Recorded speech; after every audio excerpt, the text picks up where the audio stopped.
Hello everyone, I am Duke and welcome to the FeelNoPaint Podcast. Now today we're joined by, admittedly not everyone from Warlord Games, but we do have Marcus and Peter here to talk to us about Konflikt47. So I won't intro them too much, I'll hand over to them to introduce themselves. So we'll start with you, Marcus. Do you want to go first, introduce yourself? Yeah, hi. So I'm Marcus. I'm the community site content coordinator for Warlord Games. Essentially, that means I'm responsible for all of the articles and all the good stuff you see on our community website about all of our games, all of our ranges. I also was really privileged to work on Konflikt47 in a playtesting role, and also contributed some of the written material in terms of little lore and background bits for the rulebook as well. And over to you, Peter. So my name's Peter Gosling. I'm the head of product here at Warlord Games, and what that means is I get to prod and poke at all the cool stuff that we make and make sure that people are making the right things at the right time. And I've been working on Konflikt for about 3 years, on and off in the background, and then as we got more into production there, but having a vision and being given the opportunity to bring that to life has been absolutely amazing. So yes, very, very cool job. Yeah, it sounds as well. It sounds like you get all the cool toys before most of everybody else in the office. But, yeah, very much so. We were talking to some visitors today, actually, and just saying it's like, you know, it is incredibly hard work. We work long hours, we do lots of stuff, but just can't imagine doing it for anything other than some toy soldiers at the end of the day. So yeah, best of all possible jobs.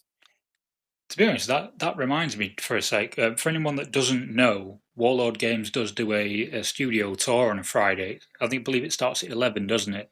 For a couple of hours, and you get taken around all of their factory. It's well worth a visit if you're in Nottingham. You know, make sure you're going and checking it out. But moving on to the actual questions we've got today. Does one of you want to jump in and give us a brief intro of the story of Konflikt47 and sort of where we're at the moment in that setting? That's a perfect one for Marcus, I think. Yeah, so Konflikt47 is essentially the story of the Second World War with a very crucial point of divergence.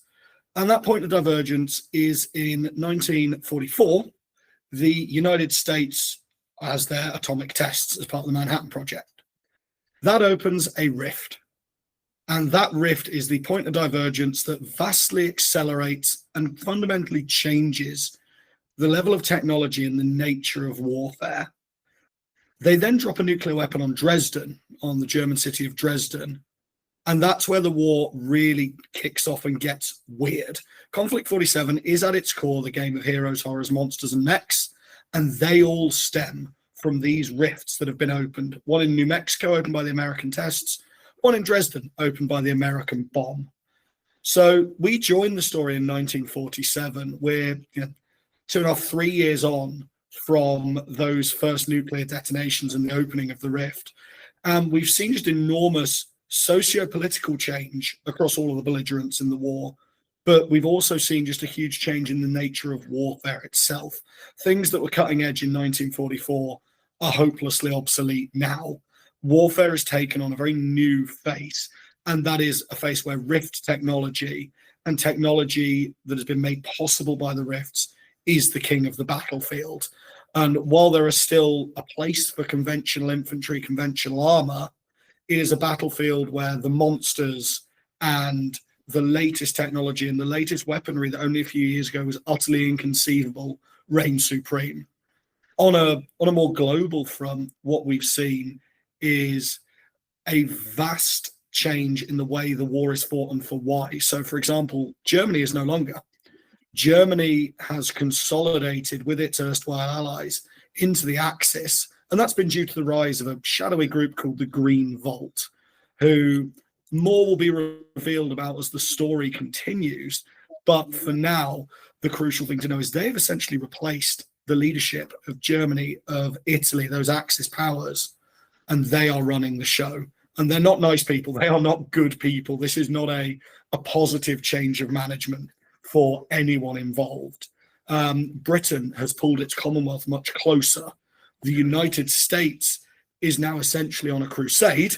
And the Soviet Union has realized that they're basically the only people without access to Rift tech and are desperately pushing to get a Rift or get access to a Rift so that their cause can advance. And the Japanese are a really interesting case because they've gone from being absolutely on the ropes in the Pacific to a much more even fight out there. And the short version of all of that is it's not war as we know it anymore. It's the end of the world. And it's a fight for survival and ultimate victory. Yeah, I was looking through the Konflikt rulebook and the different lore that we've got for the factions so far, and it seems like there's one or two key things about each faction that have really been ramped up. So you've got the British with Bletchley Park becoming a key centre for their technological advancement. You've got the Americans with sort of overemphasized patriotism, nationalist belief, all that sort of thing, and then, as you say, the Germans have been consolidated into this massive Axis power, where the Green Vault's come and overthrown quite a lot of the governments that were around, that were allied to Germany during the World War II. So it's quite a divergent setting from the history that we know and what you would have played in games like Bolt Action. But what I want to touch on next is, for a newcomer to Konflikt 47, what makes it different to other war games out there? Is there, because we see a lot of alternate history games like Trench Crusade, for example, and there are other games that touch on that sort of side of things. What makes Konflikt different to them? Well, I mean, Mark will pick up some other bits of this, but one thing I want to be kind of make sure people realise about when we talk about the lore, there's other games out there that, like you said, Trench Crusade, which is kind of an alternative history, but also they're dealing very much with religious themes. So they're talking about, opening up hell and heaven and, that sort of battle and all those sorts of things. And games like 40K, which is, the crusade of mankind across the stars and all of that sort of stuff. But Konflikt 47 is very much about humanity versus humanity. Mm-hmm. And the things that we're willing to do to each other in the pursuit of victory. We talk about heroes, horrors, monsters, and mechs, but that very much is about, the human side of it. But also, as we learn more about the Green Vault, people will learn that they really are not nice people at all. In fact, some of the stuff they're going to go off and do, that we've got planned in the stories is pretty grim. So, yeah, I think that's kind of the setting is very much about what people are willing to do to each other from a lore point of view. I mean, Marcus, I'll let you talk a little bit about rift mechanics and that, so in what I think makes it a good game in terms of the fog of war stuff. But I think that's just a really interesting point in the background of what we're doing is it is us versus what we're willing to do to each other in that battle for survival. And so what we say, this isn't war. This is the end. This is, Mm-hmm. People are pushing that hard to win. It's pretty desperate and it's pretty horrible. Yeah, and I think on the subject of a mechanical side of things, so anyone that's played Bolt Action will immediately recognise the order dice, which is kind of our signature here at Warlord Games, in terms of there's no longer a you go, I go activation system where you spend your entire opponent's turn taking your models off the table. It's random activation, so you never know whose unit is going to activate next, essentially, which means that no two games are ever the same. And that's a mechanic that we know and we love, and it generates just the most intense cinematic gameplay out of really situations that otherwise maybe wouldn't. You don't end up with your entire army getting leaf blowered off the board turn one. You don't end up sort of sat around waiting to do something. But with Konflikt 47, we took that as the core. And then we added the Rift dice mechanic, which is really the beating heart of Konflikt. And it's what makes Konflikt unique as a game. You can think of Rift dice essentially as representing the power available to be used by your specialist units, by your units controlled, by your units wielding Rift technology. and they represent the fact that the rifts are kind of fickle. The energy that they use, whether it's because it's brand new technology, whether it's because it's an unknown energy source, or whether it's something else, they're not as reliable as normal technology. So sometimes they might work exactly as designed. Sometimes they might be even more powerful. Sometimes they might be much less powerful or not work at all. But what that rift dice mechanic does is, firstly, it means that, like the order dice, you can't guarantee that all super tech equipment is going to be functioning at baseline efficiency every single turn. And it also forces you to make choices. You can sacrifice, for example, if you have a unit of Shrek Wolf, or you have giant Axis genetically hybridized werewolves, and you have a Schwerefeld Projektor, a very powerful gravity field cannon, and you have one rift dice that comes up surging, so really powerful, and one rift dice that comes up exhausted, so it's not really working. You've got to make a choice. Do I Shrek Wolf to go and absolutely murder something in close combat this turn, or am I staying and shooting at range? And that's a very small scale choice that you have to make. But crucially, from a gameplay point of view, it's about making choices and then having the cinematic moments that are generated when you make a choice, and then your choice is in the hands of the dice gods. Yeah, it seems to me like there's very much a second layer to the game that's very much about resource management, a little bit like what you'd see in War Machine with the way they activate mechs and things like that. Your rift dice are this overall pool of power that you've got to draw from. Like you say, you are forced into some interesting choices of gameplay just because your resource pool might be becoming limited through that game. So it's certainly a more nuanced game than some others that are out there. And so if someone was wanting to get started in this, so imagine that both of you are a new player coming into Konflikt 47. How would each of you approach getting started with the game? And we'll start with Peter first. As a newcomer to the game, say you've never played the game before, how would you look at moving into it? So, I mean, I spent a lot of time thinking about this and designing products for that. So there's three real ways. So, I mean, if you've never played wargaming at all, there's an introductory set coming out, and that's got a field manual in, and that would guide you through, from the very beginning of stick your models together exactly like this, play through 6 missions, and you've got the basis of the game. But that's also a free download as well, so people can just download that and they can use other miniatures if they get the main starter set, which is, really, it's all encompassing. And, there's lots of stuff to read in the rule book to get you into the lore, but also, it's a very tightly written rule set. It's really nicely edited, really, really clear. So it's, and that gives you scenery and everything you need to play. But the other way to do it is, if you really like the look of a specific nation or whatever, there's, you pick up the rule book. The main hardback rule book's absolutely glorious as well. It's one of the most luxurious books I think we've done. And then you can just dive in that way. All of the army lists are free to download, so you can download those. You can kind of prod around in the rules.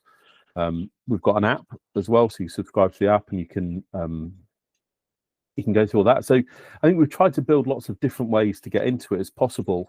If you've got a bolt action army already, you've got loads of stuff already, you can start dropping those extra units in and go across there. So it's compatible with bolt action, but it is designed to be its own game in its own right. So the wonderful thing, and also the bit that makes it a little bit difficult, I think, for people, is World War II was so many real things were made, and lots of variations and iterations, all that sort of stuff. So you end up with so bolt action, whilst it is a kind of a Hollywood version that we make, we do lots of different versions of all the different half tracks that were available and all the different weapon options that, and actually I think that could be quite a bewildering choice for people when they first start. So if you're used to playing something like Trench Crusade or Warhammer 40,000, where it's a little bit more ring fenced, I guess, in terms of how deep they go into all the things, all of those unit entries that cover how many billions of planets or whatever, it's makes a game that's approachable. So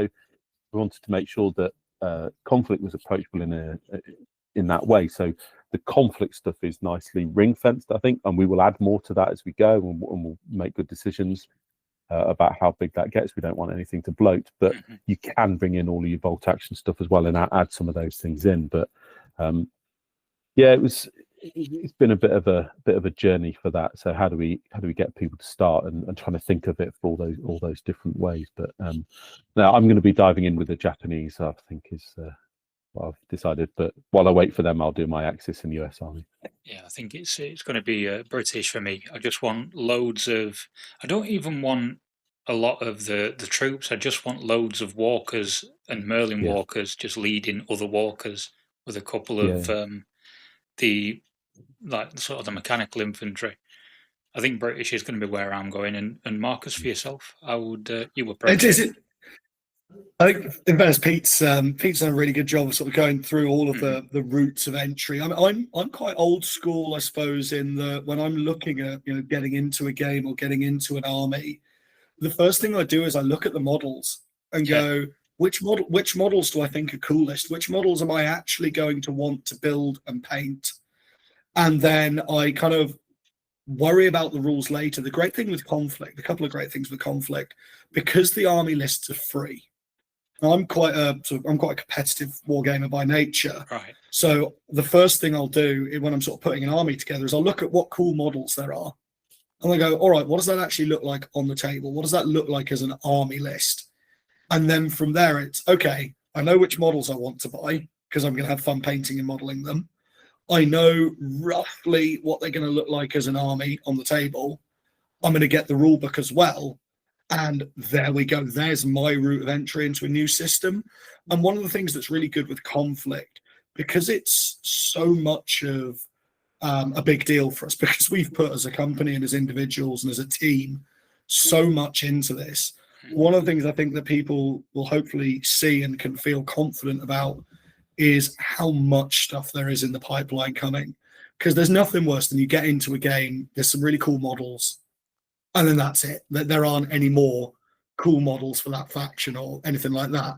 With Konflikt, there's so much more in the pipeline. It really is going to be a case at times, I think, of, like Pete said, he's waiting for his Japanese, but there's so much Axis stuff there already that I imagine he's still going to be painting Axis well into the Japanese being sat on his hobby desk. I did exactly the same thing. I started with Axis because obviously the first plastics were Axis and Fireflies. So they were what obviously came to us first for testing and doing marketing bits with. But I know as soon as the Axis are done, or rather as soon as the Soviets come out, whether my Axis are done or not, I'm going over to Soviets, because for me, I took one look at the Moral School models and went, there, nailed it. Yeah. I thought I was going to do Fireflies. I thought I had a really clear idea in my head of like, yeah, I'm definitely going to do a Firefly army. That's where I want to go. And then I saw the Moral School and just 180'd in an afternoon. And I'll still do that Firefly army, but they're just so cool. Yeah. I think that's one of the good things about how you're setting up the rules as well, is that you can get the army lists and that for free. So if someone is umming and ahhing over a couple of armies and they're not wanting to dive into loads of them, they can look at what rules that they really resonate with and really find interesting to them, and then jump into the army that's going to be the best fit for them. I think what the problem with some other war games is that their rules are behind a bit of a paywall, and then you'll buy your army and then realise that your army might not necessarily play how you want it to play, or in the way that you were thinking it might fit. And at least this way around, you can make those choices in a more informed manner and get the army that's best going to suit you because of that. And I think that's a really strong point for the game going forward. But we touched on a minute ago about bolt action and there being a bit of a shared range. How easy is it for bolt action players to get into Konflikt47? And are the ranges entirely cross-compatible from bolt action to Konflikt, or do you have certain models that haven't made the jump from bolt action into the game? So when we started off, we did say that we wanted it to be compatible, because we wanted to make learning and getting involved with Konflikt as easy as possible. The problem with that is it causes you as many problems as it does solve them. Right. Because of the complexity of absolutely everything and all the play testing and all of those bits, and then how does that all interact with the risk mechanic and the heroes mechanic and all of those bits? So, so where we ended up with is, points are broadly there. I think we still need to probably do a little bit more work on nailing down some of the points costs of things. We did months and months of work of play testing, and Marcus did a brilliant job of leading that, and we've ended up with a game which it is incredibly playable as a result of that. But when you add in like the sheer number of variables that bolt action brings in, it makes it very complex. So we put in the caveat, with your opponent's agreement, you can bring in anything that you want. All right. But you don't get to bring in certain national special rules, for example, or and we just tried to make it mesh quite nicely with each other, so that people could take what they've got, add in a couple of mechs and start playing. You can pick up the rule book and pack a rift dice or whatever, or however you want to do that. But you mentioned the word paywall, and had quite a lot of discussions about that. It's not locking lots and lots of it behind paywall. We're still a business. My mortgage is reliant on getting paid, and my getting paid is reliant on people buying stuff. So we're incredibly grateful to the community for backing it and then putting their time and money into it as well. So I think it works by and large, making them compatible. But like I said, we might not have come across some of the sort of more niche combinations of things that people can do. So we've tried to tidy up a lot in the rule in the army list as well. So you can bring in certain things that we said actually it just fills some of those slots. And eventually I think maybe mortars. Well, what do rift powered mortars look like? And then we'll want. Hopefully they'll be cool. I'm sure they should. They certainly should be if it's got rift tech and all that sort of stuff involved. So actually we'll see a bit more, maybe a shift away from more sort of typical bolt action stuff, and certainly as we take the story forward and do things like that. So anything to add, Marcus? I think you were quite in the nitty gritty of it, sort of thing, weren't you? Yeah, I think so. From a really core point of view, from a player's point of view, if you know how to play bolt action 3rd edition, you know how to play about 85% of Konflikt. Close combat's different. Walkers are a big addition, and obviously the huge thing is rift dice and heroes. But you know the bones of the game. You know how the turn sequence works. You know what the orders do. The stat lines are essentially the same, and that's a really good thing, because obviously bolt action and Konflikt stat lines are very, very minimalist. You've got a damage value, a morale value, and that's essentially it. There isn't anything like a weapon skill or an initiative value.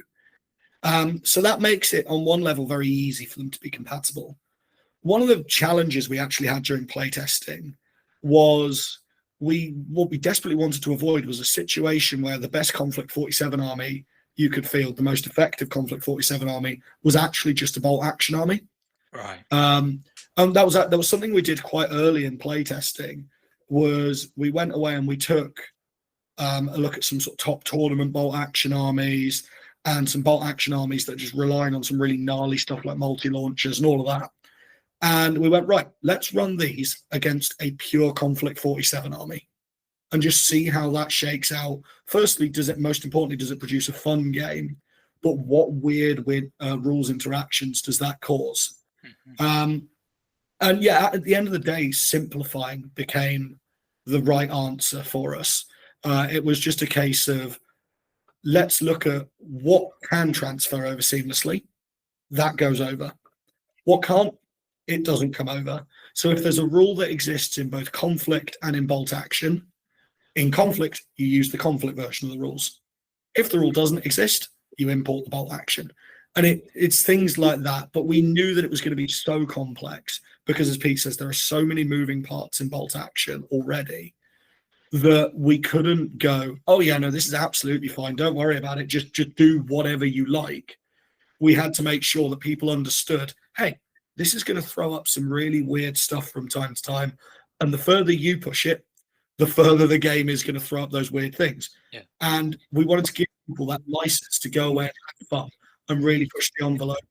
But we needed to make sure they understood that it was going to do some weird things to the game. So that's what the with your can set little box out's about. I suppose it also brings in that issue of, if you are testing the most powerful bolt action armies against a pure conflict army, of how much more powerful than conventional stuff you make Rift technology, because it is, far beyond them in scope in some respects, but at a certain point, a very large missile or a bomb is going to do about the same damage as something else that goes bang. So there is that bit of a crossover that hopefully should make it easier to mesh the two sort of systems together. But yeah, it must have been interesting to balance something that you want really advanced from the Rift side against something more conventional.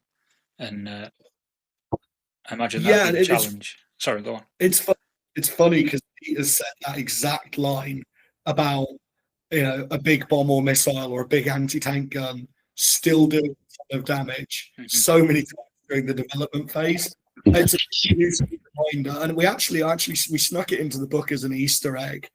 It's one of the little quotes from the in-universe quotes, and it's I don't monster or not, 50 cal still 50 cal, can't outrun lead. And that's one of the things we wanted to get across was absolutely this is still a battle. This is a battlefield dominated by the newest things, but there is absolutely still a place and a great story to be told, which is the most important thing for those units that were once kings of the battlefield. T-34-85 in 44-45, real top end solid AFB. It's not the king of the world in Konflikt 47. But it can still absolutely do some damage if it gets one of those heavy AT gun rounds off. Yeah, it's. I think Marcus touched on a little bit there, and I think you're hinting at it a touch as well. So I think when you develop new stuff, I think it's just so easy to make it bigger, stronger, faster, tougher, but actually to make something that works contextually within the game, it's like, for example, if Tesla cannons, and I know it's a little bit of a hot topic, so apologies if this ignites anything, right? But it'd be really, really easy to go and make Tesla cannon destroy everything. Right. And then everybody like, we're just going to, everyone has to have Tesla cannons. And Warlord they just want you to buy loads of Tesla cannons, or, there's no point taking anything else. You've invalidated all of my stuff. You said it's compatible with bolt action, but actually it's just a Tesla cannon game. So putting in Tesla guns, Tesla cannons, trying to get that to be effective, but also a bit of a challenge to use, or you have to use it in a certain way, or tactically it needs to work, or it works even better when you get a good Rift result, or that sort of stuff. And I think that's what makes the game interesting. And it isn't just about whoever's bought the latest, biggest thing that we've pushed out. And we genuinely are trying to make a balanced game that works, that isn't just shoving the latest new release down your throat because that's the biggest, fastest, toughest, strongest thing ever. I love to see people talking about that stuff online, and you see some really good, really, really, really positive conversations about it in terms of people really engaging at a level with the game. And it's, it is great to see, absolutely wonderful to see people how they interact with that. But I do know that it's a bit of a hot topic for people about whether they're worth it or not. But times I've played, I've had a medium AT gun and I just miss all the time, and it's like So I need to buy a load of Tesla cannons, is what you're saying. I'll go on the store in a bit, go and buy a load. But I guess that is one of the more sort of nuanced, interesting areas that how these things fit in that sort of conventional world. So maybe they are really powerful for a bit, but then something else comes along. And I appreciate the fact that the team aren't thinking, well, we need to just make everything more powerful every time we do a new release, because then you just get this sort of scale creep where eventually someone who bought a model 2 years ago just feels bad for putting it on the table because it just can't keep up. And as we said earlier on, after a certain point, a 50 cal is a 50 cal. It's probably not going to put quite as big a hole in a Shrekken Wolf as it would a normal person, but it'll put a few dents in walkers and stuff like that as well. So after a certain point, a gun's a gun. and hopefully people sort of appreciate that you're not wanting to just scale creep it infinitum just for the point of sales. And on the subject of kind of not invalidating collections and not scale creeping, it's actually a huge part of one of the army list being PDF that's a massive advantage. Is it allows us, whenever we are ready and we want to release a new model, or whenever we need or want to make tweaks and changes, whether that's FAQ errata, or if a points rebalance would be needed, or if we just want to add a cool new unit, we can do that. And that doesn't mean that your army book that you purchased 6 months ago is suddenly out of date because it doesn't have the latest new hotness in it. Those rules, we're not selling rules. We're selling you great miniatures and a great game that you're going to have fun with. The rules are an accessory that you need to have fun with that. So making them as accessible as possible to everyone is really important. And it just helps everyone, not get in those situations where they feel like, man, I bought this army 2 years ago and it's sat on a shelf since that last points update, and I'm not going to use it until the new edition, because we've all been there as wargamers and it sucks. Yeah, and I think that's one of the issues, isn't it? With I'll not name any war games in particular, but certain people have bought an army book 1 week, and then 2 weeks later a big tournament happens, an FAQ has to come out, and all of a sudden the army they've bought in the interim of those couple of weeks is now either significantly nerfed or it's almost become invalid because they've had such a weird points change or such a massive decrease in the rules. And that doesn't happen all the time, but it can happen. And as you say, with the rules being PDF, it gives you that bit of flexibility to go, actually, we just need to tweak that a little bit, and it's not going to make everybody sort of have a wasted purchase and cause sort of a bad rep in the community either, which I think is something that should be more appreciated and also more widely spread amongst the game manufacturers. I hope PDFs are the way forward for a lot of people, because it seems like they should be. But going back to questions again before I go on to a mad ramble about just games and scale creep. So again, a question for both of you, and we'll start with Pete again. Is there one thing that's not currently in the game that you'd like to see added, whether it's a unit you've been sort of not developing but sort of thinking about and toying with, or a historical thing that you haven't ported across? Can I get away with the answer yes? Yeah. No, I get that. I get that. So no, we'll move swiftly on from that one if you want. No, no. Well, what we did is we actually took loads out, right? And there's bits where we're really close to. But I'll talk quite openly about one, and I'll talk about it because it's been photographed and we had it on display at the open day. There's a hover Sherman Stuart. And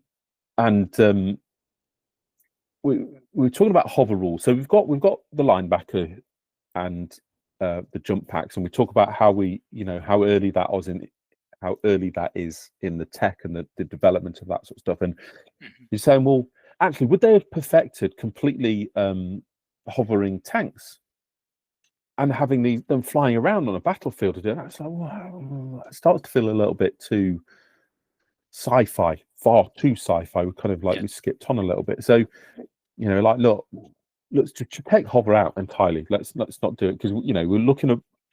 It started off with does the miniatures look right? How do those bits look? And we kind of borrowed some of the design elements from the linebacker and put it onto the base of the Stuart, and it just never quite felt right. And that those bits, you go, well, does it not feel right because actually hover's too far advanced? Is that something that would come later? And actually, we might deal with it later down the line, but I thought it was kind of a cool thing to have, but it didn't feel right. So that came out for that reason. But we've got loads of ideas for units. So people are going to see new units. I don't want to commit to a timeline, but you're certainly going to see new units within the next 12 months. So next time we update some army lists, I think the first time will be a little bit of balance and errata, clarify some stuff.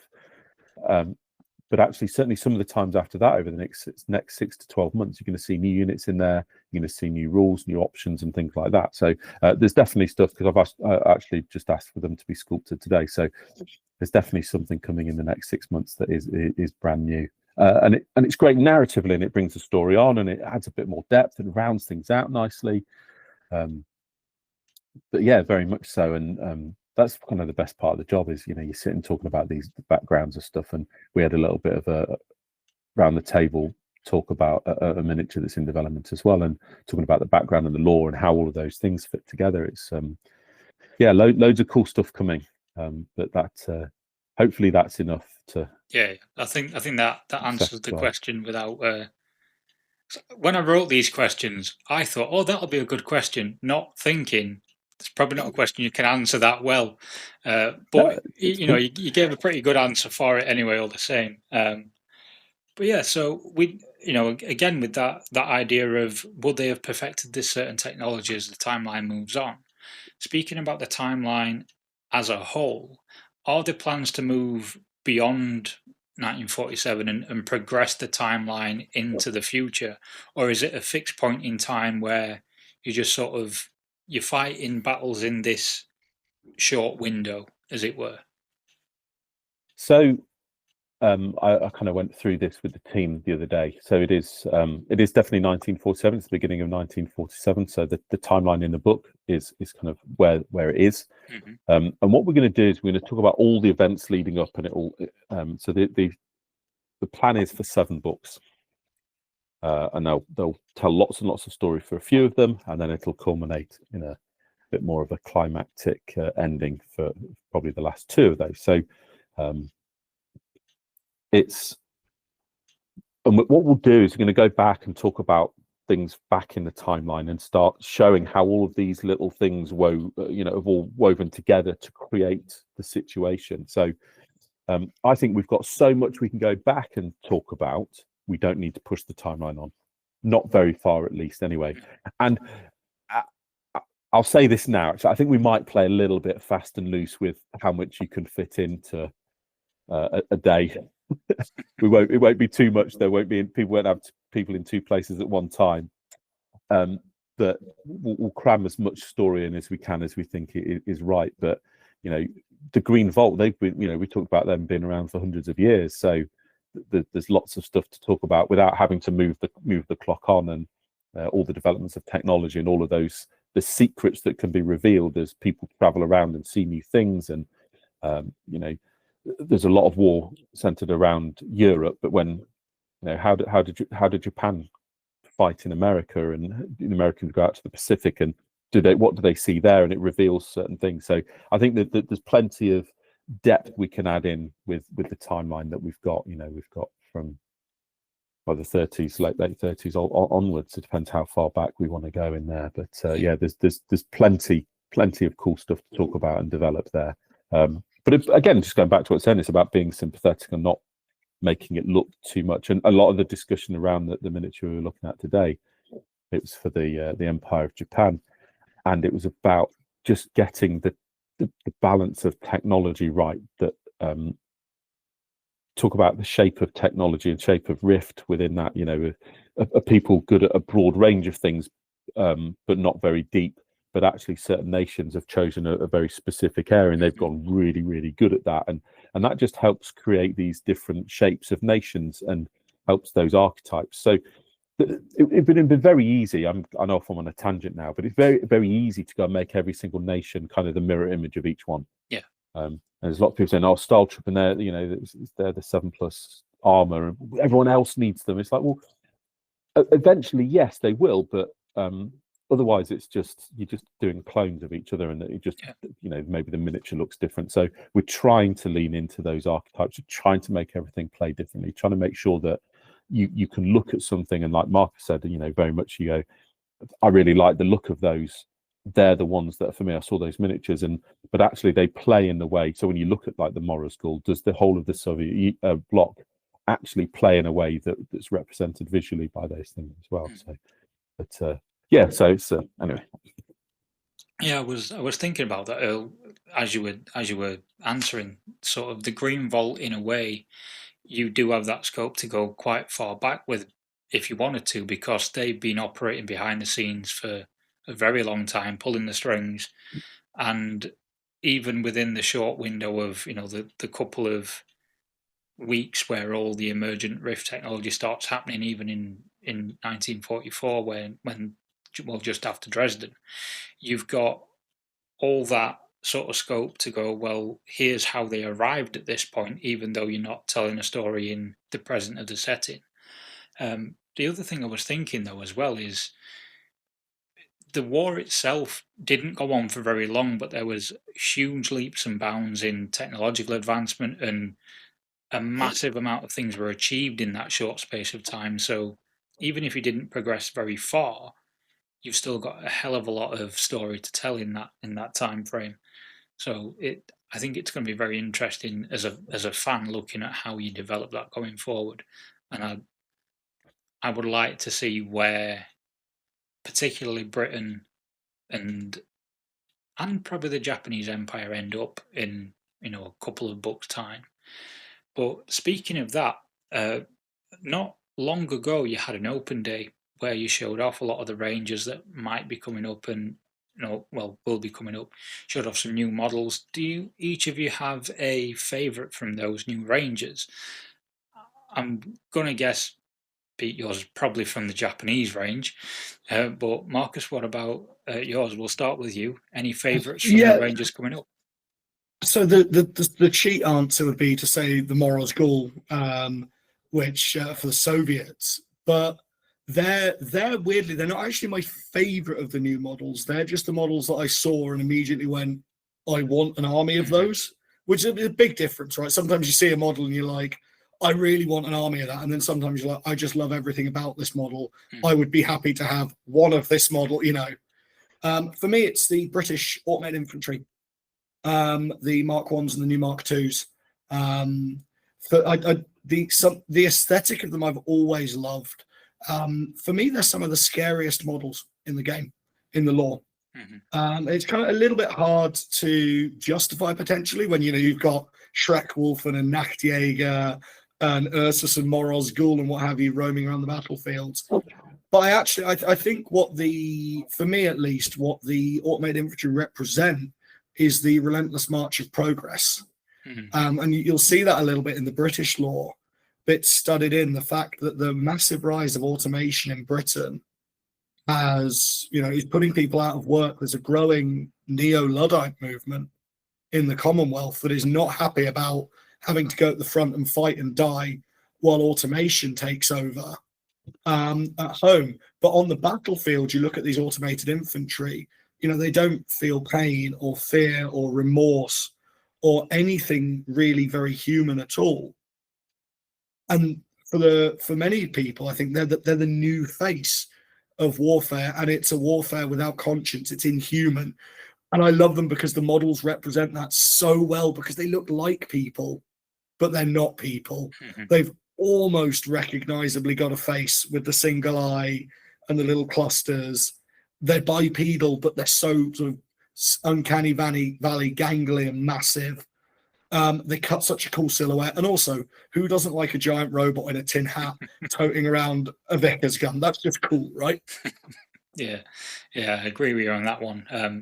The Mark 2s, I think, are quite a bit larger than the Mark 1s as well, aren't they? You can only take them in... You take them in much more reduced size as squads, don't you, as well? Yeah, you're running them in 2s to 4s, I believe. And they do some fun stuff where they essentially buff the Mark 1s. And the British the Commonwealth Army is one of those. We're talking about synergy, and does the whole army support that play style? The Commonwealth, I think, is the shining example of that, because really their synergy is synergy. That's what their strength really is built on, is working together as a combined arms force, because of that automation, but also because of some of the other cool stuff they can do. And you see that permeate every aspect, from the automated infantry through to the Merlin. Yeah. And Pete, what about yourself? Any favourites from the upcoming models? So I think you're right. I think the Ghost Warriors I fell in love with. I think they're just absolutely superb. All right. superb poses and everything. But my favourite miniature is the Ursus who's holding the maul and the hammer, and he's just kind of got it rested to the side. And he just looks kind of relaxed, like he's just like, yeah, let's go. We're going to mess people up now. And it's just a fantastic bit. But getting those bears to look mean and working on that, we went through so many iterations, so many things. And I've told the story about like working out bear ears, and because they're round and they just naturally look kind of cool and cuddly, but trying to bring that nastiness. But he just looks like he's ready to mess people up. He just looks so calm and collected, and I think it's a little bit harrowing. But my favourite miniature's yet to come. So right, okay. From the minis that we were shown at that preview day, I quite like the sort of scorpion tank that's coming for the Japanese, and that looks pretty cool. But it's funny you should talk about that. Must have been a weird day in the office where you all had to get together and go, how do we make bears look scary? Like that must have been a really odd day, because obviously it's a bear.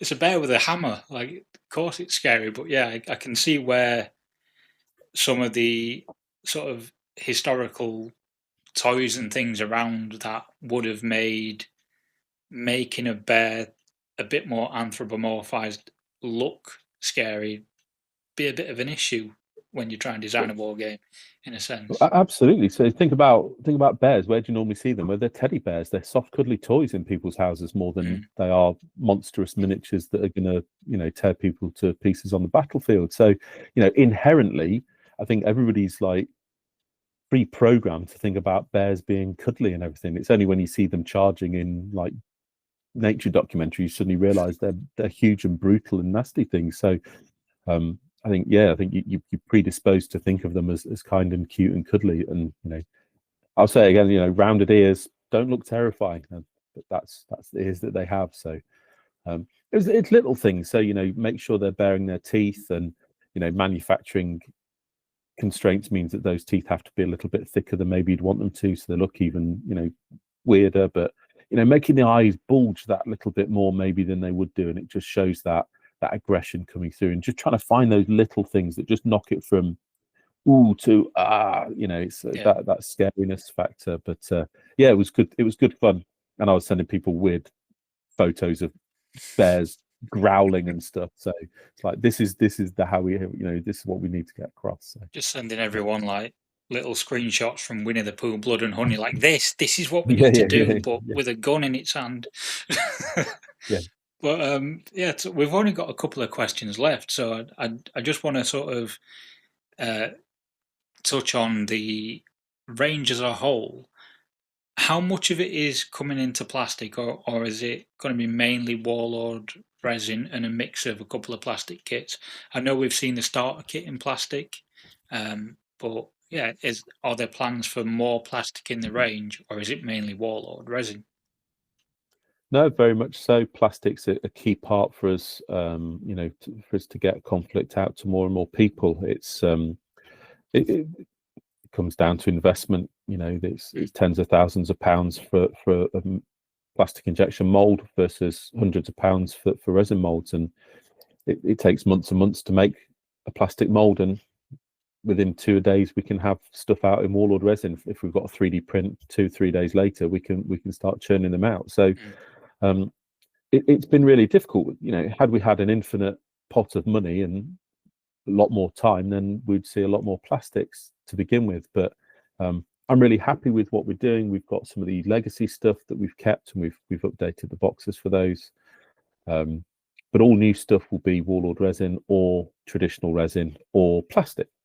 And it just makes things so much easier to put together. I've having tried to put the automated infantry together in metal versus putting them together in Warlord resin, the experience is just 10 times better for people. The quality standards that the team are working to in Warlord resin are just off the scale. So I put some Nactalbin together the other night, and I was like, right, time to go and clean up the mold lines. And I went round them, and I was like, but that one doesn't need anything cleaning off, and neither does that one.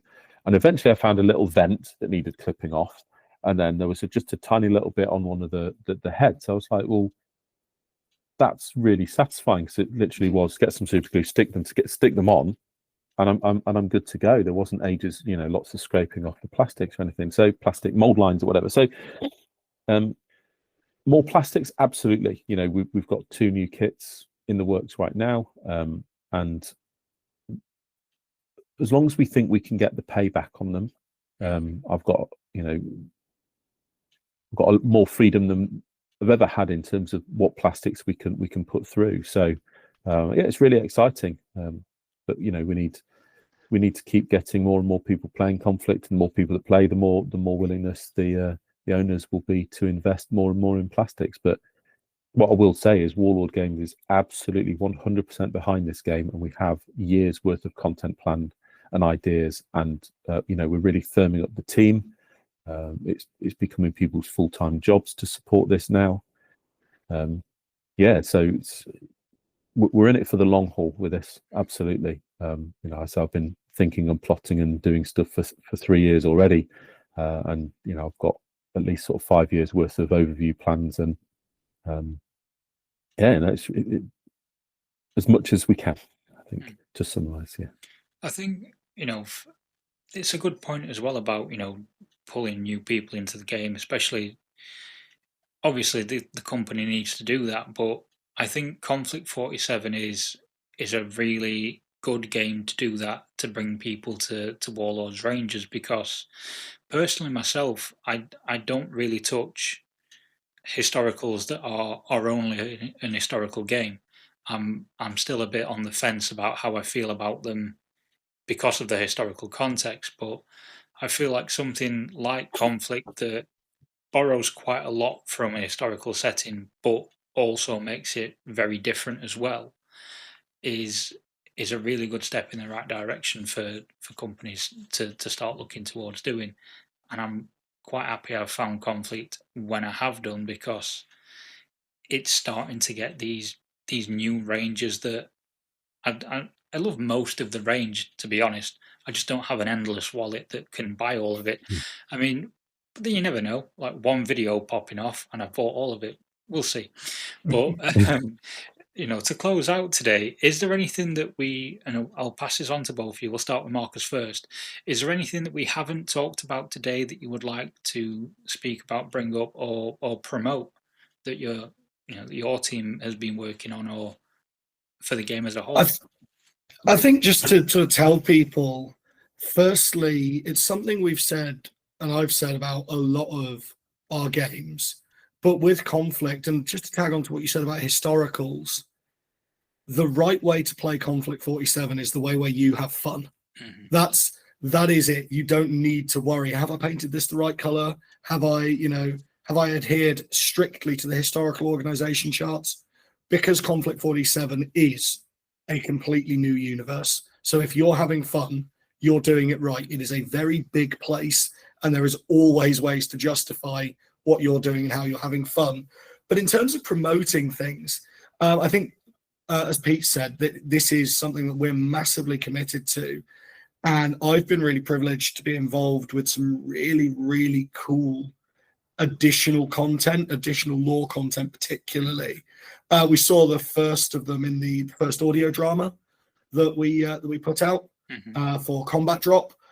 We're actively working on the sequel to that, and more follow-ups. So there's so much cool stuff that people can look forward to seeing in terms of content that isn't, as Pete says, going to be behind a paywall. It's going to be on our community site. It's going to be on Konflikt47.com, which is just the best place to go to get all of your free resources. So the army lists, they're available as free PDFs there. The things like instruction manuals for building little bits of terrain, the field manual that'll come in the introductory set. Konflikt47.com is at the minute the best way to get started with Konflikt. And as the game grows, it's going to grow and become the place to go for everything to do with Konflikt47. So that's one thing I'd really like to promote. There's loads of cool stuff coming, and Konflikt47.com is going to be the place to find it. I'll make sure that that's linked in the video description below as well. And then to end, then Pete, is there anything that you want to talk about or that we haven't covered today that you think that we should have? Yeah, 100%. There's something I'd like to mention, and that is just the absolute hard work and dedication of everybody that has taken time to contribute to Konflikt 47. So I think if you open that rule book and you read down that list of people, it is such a collaborative thing. And anybody that's helped play the game and given feedback, anybody's talked about a paint scheme or anything like that, everybody's contributed in such a brilliant way to that. It certainly is, I would say it's, a real product by Warlord Games. But that doesn't cover it enough either, because you've got a bunch of people out there who give their time for free and play test, and they're just happy to be involved. And it's just so absolutely brilliant to see. So it deliberately so that, it isn't a game by one person. It's the, Clockwork Goblin started it off. It's based on bulk action by these people. All these people contributed to this version of the rules. It's edited by these people. These people painted the miniatures. And I think that this, the sum of the parts is just so fantastic. And I'm just so happy that so many people contributed so willingly to make it brilliant. So yeah, certainly not a one-person endeavor. No, and I think that often gets lost in some people's eyes, doesn't it? The amount of people that have to come together to make even just one miniature and a bit of lore about it. There's whole teams of people that put in a lot of hard work, and I think we as a community should be supporting that more. So, the other thing I'd like to end on as well is thanking you two personally for coming on today and talking about Konflikt with me, because at the end of the day, I can talk about it myself all I want, but hearing about it from the people who created it and had a hand in it, I think is something that the community really, really like to get behind and enjoy. So thank you both for coming on, and for everyone that's watching this, thank you for watching today, and I'll see you all soon.